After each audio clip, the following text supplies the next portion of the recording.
Ju njohim me edicionin informativ të lajmeve. Kjo është Radio 7. Kosova merr njohjen e parë pas 4 vitesh si shteti i pavarur. Kenia njeh Republikën e Kosovës. Lajmi u bë i ditur përmes rrjeteve sociale nga kryetari i Aleancës Kosova e Re Bexhet Pacolli. Në postimin e publikuar, Pacolli shprehet se kjo njohje nuk është thjesht një deklaratë, por një fitore e madhe për Kosovën, e cila erdhi pas një pune të gjatë të palodhur. Pacolli gjithashtu falenderon dhe presidentin Bayram Begaj dhe kryeministrin Edi Rama për mbështetjen që i kanë dhënë. Shteti i fundit që e njohi ishte Izraeli në vitin 2021. Kjo ishte pjesë e marrëveshjes së Washingtonit mes Kosovës dhe Serbisë. Kosova vijon të mos njihet nga 2 shtetet Ballkanit perëndimor si Serbia dhe Bosnjë-Hercegovina, si dhe 5 shtetet të Bashkimit Evropian, Greqia, Spanjë, Rumania, Slovakia dhe Çiproja. Presidenti i Kosovës Vjosa Osmani përshëndet njohjen nga Kenia. Për kreun e shtetit, ky vendim përfaqëson një hap të rëndësishëm në procesin e njohjes ndërkombëtare. Osmani shkruan se ai është një dëshmi e mbështetjes për liritë e Kosovës. Ai tha se populli i Kosovës shpreh mirënjohjen e saj për këtë vendim të drejtë dhe të rëndësishëm. Kjo njohje është një dëshmi e mbështetjes së vazhdueshme për të drejtën e popullit të Kosovës për liri, pavarësi, sovranitet dhe integritet territorial. Njëkohësisht është dhe njohje e vuajtjeve të gjata e sakrificës shekullore të popullit të Kosovës për liri, shkruan Vjosa Osmani, teksa falenderoi për angazhimin e vazhdueshëm ish presidentin dhe ish ministrin e punëve të jashtme Bexhet Pacolli. Presidenti i Shqipërisë Bayram Begaj falenderon dhe homologun e tij kenian William Ruto për njohjen e Kosovës si shteti i pavarur dhe sovran në Republikën e Kenias. I gëzuar që Kenia njoh pavarësinë e Republikës së Kosovës, sot i përcjell falenderimet e mia më të përzemërta amikut tim William Ruto për këtë vendim të pritur me gëzim nga shqiptarët, shkruan presidenti përmes rrjeteve sociale. Kenia në Afrikë u bë shteti 118 në botë që njoh pavarësinë e Kosovës. Radio 7, zëri pozitiv i qytetit.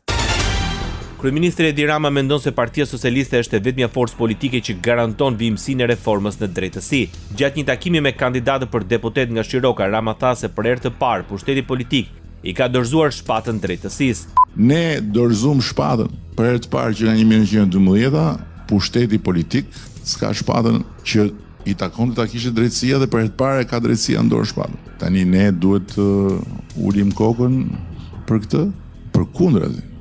Për te të gjitha lajthitjeve, gabimeve, çuditërave që mund të ketë ky proces, në thelb ky është një proces historik i domosdoshëm, të cilin ne e kemi mbështetur dhe mbështesim deri në fund. Ai kishte edhe një mesazh për të tjerët kur tha se kush devion nga rruga të shkojë atje ku e ka vendin. Ne e kemi shumë të qartë vijën, kush është këtu për qëllimin e përbashkët është i nderuar. Kush devion nga rruga për qëllime e përbashkët dhe e përdor fuqinë që i jep populli përmes Partisë Socialiste për të bërë punë jo